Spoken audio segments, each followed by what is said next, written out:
நாம் வாசிக்க தெரிந்து கொண்ட சங்கீதம் 144. மாறி மாறி நாம் வாசிக்கலாம். தாவீதின் சங்கீதம். என் கைகளை போருக்கும் என் விரல்களை யுத்தத்திற்கும் படிப்பிக்கிற என் கன்மலையாகிய கர்த்தருக்கு ஸ்தோத்திரம். அவர் என் தயாபரரும் என் கோட்டையும் என் உயர்ந்த அடைக்கலமும் என்னை விடுவிக்கிறவரும் என் கேடகமும் நான் நம்பினவரும் என் ஜனங்களே எனக்கு கீழ்ப்படுத்துகிறவருமாயிருக்கிறார். கர்த்தாவே, மனுஷனை நீர் கவனிக்கிறதற்கும் மனுபுத்திரனை நீர் எண்ணுகிறதற்கும் அவன் எம்மாத்திரம். மனுஷன் மாயைக்கு ஒப்பாயிருக்கிறான், அவன் நாட்கள் கடந்து போகிற நிழலுக்கு சமானம். கர்த்தாவே, நீர் உமது வானங்களை தாழ்த்தி இறங்கி பர்வதங்கள் புகையும்படி அவைகளை தொடும். மின்னல்களை வரவிட்டு சத்துருக்களை சிதறடியும், உமது அம்புகளை எய்து அவர்களை கலங்கடியும். உயரத்திலிருந்து உமது கரத்தை நீட்டி ஜலப்பிரவாகத்துக்கு என்னை விலக்கி ரட்சியும். மாயையை பேசும் வாயும் கள்ளத்தனமான வலது கையும் உடைய அந்நிய புத்திரரின் கைக்கு என்னை விலக்கி தப்புவியும். கர்த்தாவே, நான் உமக்கு புது பாட்டை பாடுவேன், தம்புரினாலும் 10 நரம்பு வீணையினாலும் உம்மை கீர்த்தனம் பண்ணுவேன். நீரே ராஜாக்களுக்கு ஜெயத்தை தந்து உமது அடியானாகிய தாவீதை பொல்லாத பட்டயத்துக்கு தப்புவிக்கிறவர். மாயையை பேசும் வாயும் கள்ளத்தனமான வலது கையும் உடைய அந்நிய புத்திரரின் கைக்கு என்னை விலக்கி தப்புவியும். அப்பொழுது எங்கள் குமாரர் இளமையில் ஓங்கி வளர்கிற விருட்ச கன்றுகளைப் போலவும் எங்கள் குமாரத்திகள் சித்திரந்தீர்த்த அரண்மனை மூளைக்கற்களைப் போலவும் இருப்பார்கள். எங்கள் களஞ்சியங்கள் சகலவித வஸ்துக்களையும் கொடுக்கத்தக்கதாய் நிரம்பியிருக்கும். எங்கள் கிராமங்களில் எங்கள் ஆடுகள் 1000-10,000 பல்கும். எங்கள் எருதுகள் பலத்தவைகளாயிருக்கும். சத்துரு உட்புகுதலும் குடியோடி போகுதலும் இராது. எங்கள் வீதிகளில் கூக்குரலும் உண்டாகாது. இவ்விதமான சீரை பெற்ற ஜனம் பாக்கியம் உள்ளது. கர்த்தரை தெய்வமாய் கொண்டிருக்கிற ஜனம் பாக்கியம் உள்ளது. சற்று நேரம் நாம் இன்றைக்கு இந்த சங்கீதத்தை தியானிக்க போகிறோம். தாவீது ராஜா, அவர் ஒரு மேய்ப்பனாயிருந்து ஆண்டவரால் அழைக்கப்பட்டு ஒரு அரசனாக மாறினார். அவருடைய வாழ்க்கையில் தேவன் தந்த வளர்ச்சி என்பது படிப்படியான ஒரு வளர்ச்சியாக இருந்தது. தன்னுடைய வளர்ச்சிக்கும் தன்னுடைய வெற்றிக்கும் ரகசியத்தை இந்த சங்கீத துவக்கத்திலேயே துவங்கி, தன்னை எப்படி ஆண்டவர் ஒரு தேசத்துக்கு ராஜாவாய் மாற்றினார், ஜனங்களை எல்லாம் எப்படி தனக்கு கீழ்ப்படுத்தினார் என்று தன்னை ஆண்டவர் நடத்தின ஆச்சரியமான வழிகளை இந்த சங்கீதத்தில் சங்கீதக்காரனாகிய தாவீது விவரித்திருக்கிறார். வழக்கமாய் நாம் தியானிப்பது போல இந்த சங்கீதத்தை நான் 3 பகுதியாக பிரிக்க விரும்புகிறேன். ஒன்று, தேவன் மேல் தாவீது வைத்திருந்த நம்பிக்கை, வசனம் 1-2 வரைக்கு. 2வது, எதிரிகளிலிருந்து தன்னை விடுதலை செய்ய தாவீது செய்த ஜெபம். ஆண்டவர் மேல் வைத்த நம்பிக்கை, எதிரிகளினின்று விடுதலை செய்த ஜெபம், வசனம் 3-11 வரை. 3வது, தேசத்திற்காய் தாவீது செய்த விண்ணப்பம், வசனம் 12-15 வரை. தேவன் மேல் தாவீது வைத்த நம்பிக்கை, வசனம் 1-2 வரை. எதிரிகளினின்று விடுதலைக்காய் தாவீது செய்த ஜெபம், வசனம் 3-11 வரை. தேசத்திற்காய் தாவீது செய்த விண்ணப்பம், வசனம் 12-15 வரை. சரி, முதல் 2 வசனங்களை நாம் வாசிக்கிறோம். என் கைகளை போருக்கும் என் விரல்களை யுத்தத்திற்கும் படிப்பிக்கிற என் கன்மலையாகிய கர்த்தருக்கு ஸ்தோத்திரம். சங்கீதக்காரன் சொல்லுகிறார், ஆண்டவரே, நான் ஒரு மேய்ப்பன், எனக்கு ஆடுகளைத்தான் மேய்க்க தெரியும், மக்களை ஆளுகிற அறிவு எனக்கு கிடையவே கிடையாது. ஆனால் நீர் என்ன செய்தீர்? என் கைகளை போருக்கும் என் விரல்களை யுத்தத்திற்கும் நீர் படிப்பித்தீர். ஆண்டவரே, யுத்தம் செய்ய நீர்தான் எனக்கு கற்றுக் கொடுத்தீர். தாவீதுடைய முதல் வெற்றி எங்கே துவங்கியதென்றால், முதல் இஸ்ரவேலர்கள் பெலிஸ்தரோடு யுத்தம் செய்ய சென்ற பொழுது கோலியாத் வந்து நிற்கிறான். எல்லா இஸ்ரவேல் ஜனங்களும் கோலியாத்தை பார்த்து பயப்படுகிறார்கள். இந்த தாவீதுக்கு என்ன தைரியம் வந்தது?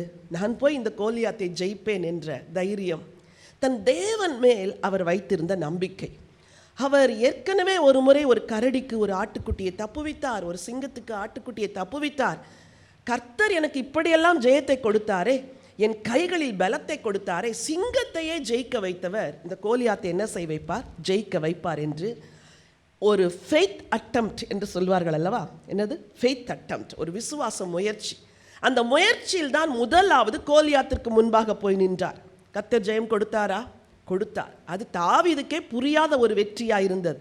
அப்படி என்றால் கவனிலே கல்லை வைத்து சரியாய் அவன் நெற்றிக்கு நேராய் தாவீது எப்படி எறிந்தான் என்றால், அவன் மேய்ப்பனாய் இருந்த பொழுதே அவன் ஆடுகளை காப்பாற்றுவதற்கு கவனிலே கல்லை வைத்து எய்வதற்கு பயிற்சி அளித்தவர் தேவன். என் அன்பு பிள்ளைகளே, விசேஷமாய் வாலிப பிள்ளைகளுக்கு சொல்லுகிறேன், உங்கள் வாழ்வின் ஒவ்வொரு படியிலும் நீங்கள் கர்த்தரிடத்தில் கற்றுக்கொள்ள வேண்டும். பாடத்தை கற்றுக்கொள்ள வேண்டும், பரிசுத்தத்தை கற்றுக்கொள்ள வேண்டும், தாளந்துகள் திறமைகளை வளர்ப்பதற்கு கற்றுக்கொள்ள வேண்டும். குடும்பத்தில் இருக்கிற பெற்றோர்களை உங்களுக்கும் சொல்லுகிறேன், உங்கள் வாழ்வில் ஏதாவது உங்களால் முடியாது என்றால் அதை கற்றுக் கொடுக்கிற படிப்பிக்கிற முதல் ஆசான் யார் தெரியுமா? ஆண்டவர் தான். ஹல்லேலூயா. என் கைகளை போருக்கும் என் விரல்களை யுத்தத்திற்கும் படிப்பிக்கின்ற என் கண்மலையாகிய கர்த்தருக்கு ஸ்தோத்திரம். ஆண்டவரே, நான் வனாந்திரத்தில் இருக்கும் பொழுது என் சிறிய ஆடுகளை காப்பாற்றுவதற்குரிய யுத்த முறைமையை நீர்தான் கற்றுக் கொடுத்தீர். கோலியாத்தை ஜெயிப்பதற்கும் எனக்கு யுத்த முறையை நீர்தான் கற்றுக் கொடுத்தீர். இப்பொழுது எனக்கு விரோதமாய் எழும்பி நிற்கிறார்களே, பெலிஸ்தியர், மோவாபியர், அம்மோனியர், சீரியர் என்று ஏராளமான ஜனங்கள், இவர்களை ஜெயிப்பதற்கும் நீர்தான் கற்றுக் கொடுத்தீர். ஒரு ஆடுகள் மேய்க்கிறவனை அரசனாக்கியது எது தெரியுமா? அவன் தேவனிடத்தில் கற்றுக்கொண்ட பாடங்கள். ஹல்லேலூயா. அவன் கைகளை பலப்படுத்தியவர் தேவன். இன்றைக்கு உங்களால் எது முடியாதுன்னு நினைக்கிறீங்களோ அதை முடிய வைப்பதற்கு ஆண்டவர் உங்களுக்கு கற்றுத்தருவார். God is a good teacher. இயேசு சொன்னார், நான் நல்ல போதகர் என்று சொன்னார். சரி, அடுத்து தாவீது சொல்லுகிறார், அவர் என் தயாபரரும் என் கோட்டையும் என் உயர்ந்த அடைக்கலமும் என்னை விடுவிக்கிறவரும் என் கேடகமும் நான் நம்பினவரும் என் ஜனங்களை எனக்கு கீழ்ப்படுத்துகிறவருமாய் இருக்கிறார். தாவீது இந்த வசனத்திலேயே தன்னுடைய நம்பிக்கையை சொல்ல ஆரம்பித்து விட்டார். அவர்தான் எனக்கு தயாபரர். தயாபரர் என்றால் நன்மை செய்கிறவர் என்று அர்த்தம். அவர்தான் என் கோட்டை. என் எதிரிகளுக்கு மறைவாக நான் ஒரு சாதாரண கண்மலையில் ஒளித்து கொண்டிருக்கிறேன். ஆனால் கர்த்தர் என் கோட்டையாக இருக்கிறார். அவர் என் எதிரிகளிடத்தில் என்ன செய்கிறது இல்லை, விடுகிறதே இல்லை. கொஞ்சம் யோசிச்சு பாருங்க, அரண்களிலே இருக்கிற குகைகளிலே தாவீது தங்கியிருந்தார். அதுக்கு கேட்டெல்லாம் இருக்குமா? இருக்காது. பயந்து போய் உள்ள படுத்து தூங்குவார். எதிரிகள் உள்ளே வராதபடிக்கு கோட்டையாய், அரணாய், கேடகமாய், துருகமாய் தாவீதை எல்லா ஆபத்துக்கும் காத்தவர் தேவன். தன்னுடைய நம்பிக்கை அழகாய் சொல்லுகிறார், அவர்தான் என் தயாபரர், என் கோட்டை, என் உயர்ந்த அடைக்கலம். சொல்லுங்க, சாதாரண அடைக்கலம்லாம் இல்லை, உயர்ந்த அடைக்கலம். ரொம்ப மேலே வச்சிருவார். எனக்கு எட்டாத கண்மலையின் மேல் என்னை கொண்டு போய் வைக்கிறவர் என் தேவன் என்று சொல்லி தன் விசுவாசத்தை அறிக்கையிடுகிறார். சொல்லுகிறார் கடைசியாக, நான் நம்பினவரும் என் ஜனங்களை எனக்கு கீழ்ப்படுத்துகிறவருமாய் இருக்கிறார். இந்த தாவீது மேய்ப்பனாய் இருந்தபடினால் இவரை அரசனாய் ஏற்றுக்கொள்வது ஜனங்களுக்கு கடினமாக இருந்திருக்கும். ஆனால் அது தேவனுடைய அழைப்பு, தேவனுடைய சித்தம். அவனை அரசனாய் ஜனங்கள் எல்லாம் ஏற்றுக்கொண்டு அவருக்கு கீழ்ப்படிய வைத்தவர் யார் தெரியுமா? தேவன். உங்களுக்கு லீடர்ஷிப் என்ற ஒரு பொசிஷனை கொடுக்க உண்மையுள்ள தேவன் உங்கள் மேல் இருக்கிற தலைமைத்துவத்தை அங்கீகரிப்பதற்கும் மக்கள் ஏற்றுக்கொள்வதற்கும் அவர் தான் மக்களுடைய இருதயத்தை மாற்றுகிறவர். ஆண்டவரே, என்னை ஜனங்களை எனக்கு கீழ்ப்படுத்துகிற தெய்வமாய் இருக்கிறீர். சரி, 3வது வசனத்திலிருந்து சில ஜபங்களையும் ஏறெடுக்கிறார். ஆச்சரியமான ஒரு காரியத்தை சொல்லுகிறார். கர்த்தாவே, மனுஷனை நீர் கவனிக்கிறதற்கும் மனுபுத்திரனை நீர் எண்ணுகிறதற்கும் அவன் எம்மாத்திரம். இதே வசனம் நாம் ஏற்கனவே படித்திருக்கிறோம். எந்த சங்கீதத்தில் இருக்கு சொல்லுங்க பார்க்கலாம். 8ஆம் சங்கீதம் 4-5 வசனங்கள் வாசிக்கலாம். மனுஷனை நீர் நினைக்கிறதற்கும் மனுஷகுமாரனை நீர் விசாரிக்கிறதற்கும் அவன் எம்மாத்திரம்.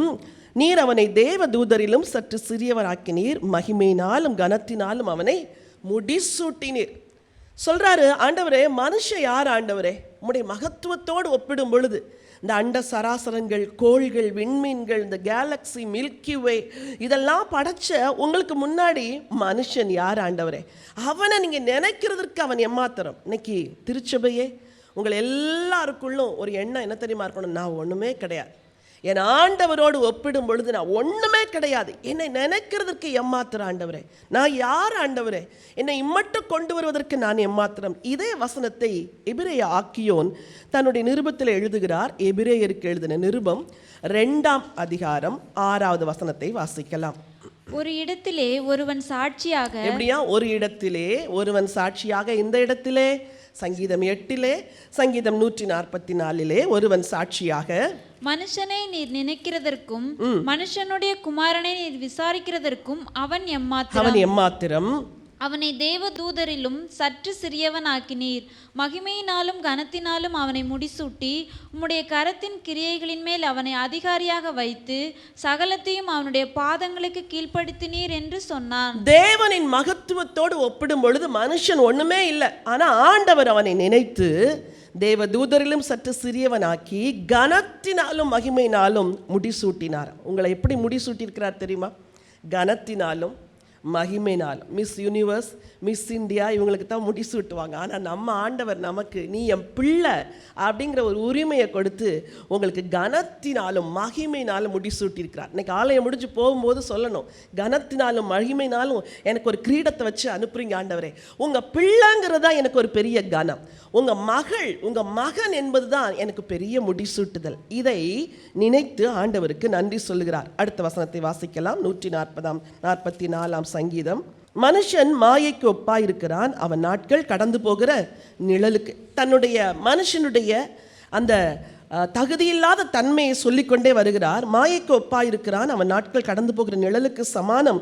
கர்த்தாவே, நீர் உமது வானங்களை தாழ்த்தி இறங்கி பர்வதங்கள் புகையும்படி அவைகளை தொடும். அதாவது தனக்கு விரோதமாய் பாளையம் இறங்கி இருக்கிற எதிரிகள் மேல் தேவனே வந்து இறங்கி கிரியை செய்யும்படி ஜெபிக்கிறார். ஆண்டவரே, நீங்க இருக்கிறது வானத்துல, ஆனா எனக்காக வானங்களை தாழ்த்தி பூமிக்கு வாங்க ஆண்டவரே. இந்த வாரத்தில் நான் உங்களுக்கு ஒரு நற்செய்தி சொல்லுகிறேன். தேவன் வானங்களில் வாசமாக இருந்தாலும் உங்களுக்காக வானங்களை தாழ்த்தி பூமிக்கு இறங்கி வருவார்.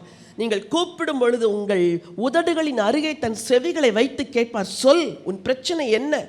நாம் அவரை நோக்கி கூப்பிடும் பொழுதெல்லாம் அவர் நமக்கு சமீபமாக இருக்கிறது போல. தேவனை இவ்வளவு அருகாமையில் பெற்றிருக்கிற வேற பெரிய ஜாதி இது. நீங்கள் முழங்கால் போட்டு ஜெபம் பண்ணும் போதெல்லாம், அப்பா நீங்கள் எங்கள் பக்கத்தில் இருக்கிறீங்கப்பா, என் கூட இருக்கிறீங்கப்பா, என் ஜெபத்தை கேட்கறதுக்கு எங்கேருந்து வந்துட்டீங்க?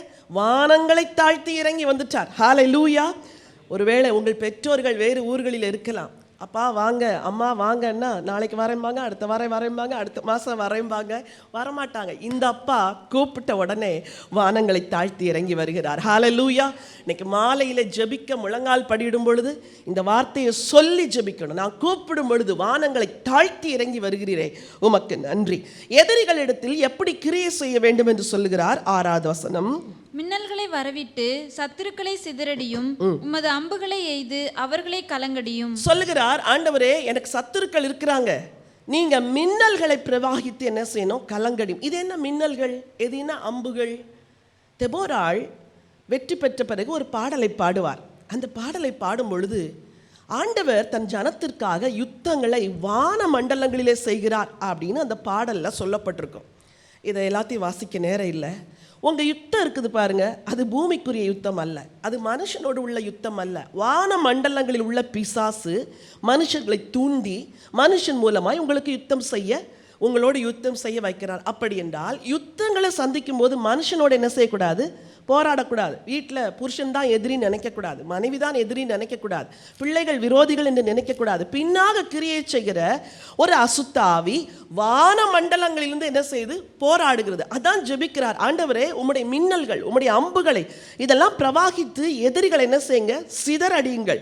7வது வசனம். உயரத்திலிருந்து உமது கரத்தை நீட்டி ஜலப்பிரவாகத்துக்கு என்னை விலக்கி ரட்சியும். ஏன் எதிரிகளை அங்க ஜெயிக்கிறீங்க, ஆனா நான் இங்க பூமியில் எங்க இருக்கிறேன் ஆண்டவரே? ஜலப்பிரவாகத்தில் இருக்கிறேன். கை நீட்டி என்னை தூக்கிருங்கப்பா. இதே வசனம் 18ஆம் சங்கீதத்திலும் இருக்கிறது. ஆண்டவரை நோக்கி கூப்பிட்டேன், அவர் உயரத்திலிருந்து கை நீட்டி என்னை தூக்கினார்.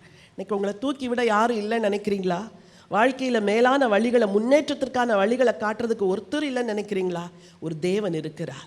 உயரத்திலிருந்து கை நீட்டி வா, நான் உன்னை தூக்கி விடுகிறேன் என்று தூக்கி விடுவார். சரி, இந்த 8வது வசனம் தன்னுடைய எதிரிகள் எப்படிப்பட்டவர்கள்? அவர்கள் இஸ்ரவேலர் அல்ல, பெலிஸ்தியர் என்று சரித்திரம் சொல்லுகிறது. மாயையை பேசும் வாயும் கள்ளத்தனமான வலதுகையும் உடைய அந்நிய புத்திரரின் கைக்கு என்னை விலக்கி தப்புவியும். சில வேளைகளில் நீங்கள் சில வசனங்களை படிக்கும் பொழுது அதை ஜபமாய் மாற்றணும். சங்கீத ஜபங்கள் அப்படின்னு ஒரு ஜபத்தை ஒரு MP3 வெளியிட்டிருக்கிறோம். 1வது சங்கீதத்திலேருந்து 150வது சங்கீதத்து வரைக்கும் உள்ள வசனங்களை ஜபமாய் ஆக்கி 1000 ஜபங்களை அந்த சங்கீத ஜபத்தில் வெளியிட்டிருக்கிறோம். ஒருவேளை நீங்கள் வாங்கலைன்னா வாங்கி வீட்டில் போட்டு ராத்திரி நேரத்தில் அதை ஜபமாக ஏறிடுங்கள். இந்த வசனம் இருக்கு பாருங்க, இதை நீங்கள் எல்லாரும் இந்த வாரம் ஜபமாக ஏறெடுக்கணும். என்ன ஜபம்? எல்லாரும் சொல்லுங்க பார்க்கலாம். 8வது வசனம். மாயையை பேசும் வாயும் கள்ளத்தனமான வலது கையும் உடைய அந்நிய புத்திரரின் கைக்கு என்னை விலக்கி தப்புவீங்க ஆண்டவரே. மாய பேசுறாங்க, கள்ளத்தனமான வலது, இவங்களுக்கெல்லாம் நீங்க எங்களை விலக்கிடணும் ஆண்டவரே. இதுதான் சங்கீதக்காரனின் ஜெபம். சரி, 9வது வசனம். கர்த்தாவே, நான் உமக்கு புதுப்பாட்டை பாடுவேன், தம்புரினாலும் 10 நரம்பு வீணையினாலும் உம்மை துதிப்பேன். ஆண்டவர் இவ்வளவு நன்மைகள் எல்லாம் செய்யும் பொழுது இன்டர்ன் நம்ம என்ன செய்யணும்? we have to thank God. ஒரு ஆலயத்துக்கு வரும் பொழுது அந்த வாரம் ஆண்டவர் என்னென்ன நன்மைகளை செஞ்சார் நினைச்சு இந்த இடத்துல வந்து ஆண்டவருக்கு என்ன செய்யணும்? நன்றி சொல்லணும். ஆண்டவரே, இந்த வாரம் நான் சிக்கா இருந்த ஆண்டவரே, எனக்கு சுகம் கொடுத்தீங்க. பணத்தேவையில் இருந்த ஆண்டவர் என்ன சந்திச்சிங்க, உங்களுக்கு என் தேவைகளை சந்திச்சங்க. இப்படி கர்த்தர் செய்த நன்மைகளை நினைத்து அவருக்கு என்ன செய்யணும்? பாடல்களை பாடணும். 10வது வசனம். நீரே ராஜாக்களுக்கு ஜெயத்தை தந்து உமது அடியானாகிய தாவீதை பொல்லாத பட்டயத்திற்கு தப்புவிக்கிறீர். ஸோ இந்த 10 வசனங்கள், 11வது வசனம் எல்லாமே தன்னுடைய ஜெபத்தை ஆண்டவரிடத்தில் ஏறெடுக்கிறார். சரி, தனக்காக மட்டுமல்ல, தன் தேசத்திற்காக, தேசத்தின் மக்களுக்காக, தேசத்தின் வாலிபர்களுக்காக, தேசத்தில் வளருகிற வாலிப பெண்களுக்காகவும் ஜெபத்தை ஏறெடுக்கிறார். இன்னைக்கு உங்களுக்கு ஒரு டைரக்ட் கொஸ்டின் கேட்குறேன். உங்கள் ஜெபம் எப்படி இருக்குது? உங்களுக்காக மட்டும் ஜெபிக்கிறீங்களா? தேசத்துக்காய் ஜெபிக்கிறீங்களா? ஆட்சிக்காய் ஜெபிக்கிறீங்களா? எலெக்ஷனுக்காய் ஜெபிக்கிறீங்களா? திசை மாறி போகிற வாலிபர்களுக்கு ஜெபிக்கிறீங்களா? படிக்கிற சக ஸ்டூடெண்ட்ஸ்க்கு ஜெபிக்கிறீங்களா? உங்கள் அப்பார்ட்மெண்ட்டில் கூட வாழ்கிறாங்களே அவங்களுக்கு ஜெபிக்கிறீங்களா? இந்த சென்னை பட்டணத்துக்கு ஜெபிக்கிறீங்களா? கொஞ்சம் நம்மளே செக் பண்ணணும். சங்கீதக்காரன் சொல்லுகிறார், மாயை பேசும் வாயும் கள்ளத்தனமான வலது கையுமுடைய அந்நிய புத்திரரின் கைக்கு என்னை விலக்கி ரட்சியும். அப்பொழுது எங்கள் குமாரர் இளமையில் ஓங்கி வளர்கிற விருட்ச கன்றுகளைப் போலவும் எங்கள் குமாரத்திகள் சித்திரம் தீர்ந்த அரண்மனை மூளை கற்களைப் போலவும் இருப்பார்கள். ஆண்டவரே, துன்மார்க்க மக்களுக்கு என் தேசத்தை நீங்கள் விளக்கும் போது எங்கள் யங்ஸ்டர்ஸ்லாம் அழகாக இருப்பாங்க ஆண்டவரே, பக்தியாக இருப்பாங்க ஆண்டவரே, அலங்கரிக்கப்பட்டவர்களாக இருப்பாங்க. என் தேசத்தின் வாலிபர்கள் எல்லாம் உம்மை சேவிக்கிறவர்களாக இருப்பார்கள். இதுதான் சங்கீதக்காரனின் ஜெபம். கடைசியாக 13வது வசனம். எங்கள் களஞ்சியங்கள் சகலவித வஸ்துக்களையும் கொடுக்கத்தக்கதாய் நிரம்பி இருக்கும். என்ன பார்த்து சொல்லுங்க? எங்கள் களஞ்சியங்கள், சத்தமாக சொல்லுங்க, எங்கள் களஞ்சியங்கள் சகலவித வஸ்துக்களை கொடுக்கத்தக்கதாய் நிரம்பி இருக்கும். இந்த வாரம் பர்செல்லாம் நிரப்புவார் ஆண்டவர். எம்டிஆர் இருக்குன்னு நினச்சிட்டு வராதிங்க, நிரப்புகிற ஒரு தேவன் இருக்கிறார். அழகாய் சொல்லுகிறார், எங்கள் கிராமங்களில் எங்கள் ஆடுகள் 1000-16 பலுகும். நம்ம இப்படி சொல்லணும், என்ன பிளஸ் பண்ணுவீங்க ஆண்டவரே, எங்கள் தேசத்தை பிளஸ் பண்ணுவீங்க, நாங்கள் பிளஸ்ஸடாக இருப்போம். கடைசியாக எங்கள் எருதுகள் பலத்தவைகளாக இருக்கும். எல்லாரும் சொல்லுங்க, சத்துரு உட்புகுதலும் குடியோடி போகுதலும் இராது. எங்கள் வீதிகளில்ங்கிற வார்த்தையை விட எங்கள் வீடுகளில் கூக்குரலும் உண்டாகாது. சொல்லுங்க, சத்துரு உட்புகுதலும் குடியோடி போகுதலும் இராது. ஒவ்வொரு நாளும் நான் இந்த வசனத்தை என் குடும்பத்திற்காய் ஜெபிக்கிறேன், உங்களுக்காய் ஜெபிக்கிறேன். சத்துரு உட்புகுதலும் குடியோடி போகுதலும் கிடையாது ஆண்டவரே. எங்கள் வீடுகளுக்குள்ள பிசாசு நுழையவே முடியாது. அதே நேரத்தில் எங்கள் வீடுகளில் கூக்குரல் உண்டாயிராது. உங்கள் வீடு கூக்குரலால் நிரம்பி இருக்குதா? சண்டைகளால் நிரம்பி இருக்குதா? இந்த வசனத்தை அறிக்கை செய்யுங்கள். கர்த்தர் உங்கள் வீட்டை சமாதான கூடாரமாய் மாற்றுவார். கடைசி வசனத்தை எல்லாரும் வாசிக்கலாமா? இவ்விதமான சீரை பெற்ற ஜனம் பாக்கியம் உள்ளது, கர்த்தரை தெய்வமாய் கொண்டிருக்கிறது. இப்படி வாசிங்க, இவ்விதமாய் சீரை பெற்ற நான் பாக்கியம் உள்ளவன், கர்த்தரை தெய்வமாய் கொண்டிருக்கிற நான் பாக்கியசாலி. ஹல்லேலூயா. எல்லாரும் ஆண்டவரை ஸ்தோத்திரம் பண்ணலாம். ஹல்லேலூயா. இவ்விதமான சீரை பெற்ற ஆண்டவரே ஜனமாகிய நாங்கள் பாக்கியம் உள்ளவர்கள் ஆண்டவரே. கர்த்தரை தெய்வமாய் கொண்டிருக்கிற நாங்கள் பாக்கியம் உள்ளவர்கள் ஆண்டவரே. சங்கீதக்காரனின் அனுபவத்தின் மூலமாய் கற்றுக் கொடுத்த அந்த வார்த்தைகளுக்காய் நன்றி. இன்றைக்கு நாங்கள் எல்லாரும் இணைந்து சேர்ந்து சொல்லுகிறோம், எங்கள் ஜனங்களை எங்களுக்கு கீழ்ப்படுத்துகிற தேவன் நீங்கப்பா. சத்துருக்கள் உட்புகுதலும் குடியோடி போகுதலும் எங்கள் கூடாரத்தில் இராது என்று அறிக்கையிடுகிறோம். எங்கள் வீடுகளிலே கூக்குரல் உண்டாகி இராது என்று சொல்லுகிறோம் ஐயா. எங்கள் குமாரர் குமாரத்திகளை ஆசீர்வதிக்கிற தேவன் நீர். உமக்கு நன்றி. இந்த ஜீவனுள்ள வார்த்தைகளுக்காய் ஸ்தோத்திரம். தொடர்ந்து உம்முடைய நாமத்தை மகிமைப்படுத்தும் மீட்பர் இயேசுவின் நாமத்தில் பிதாவே, ஆமென்.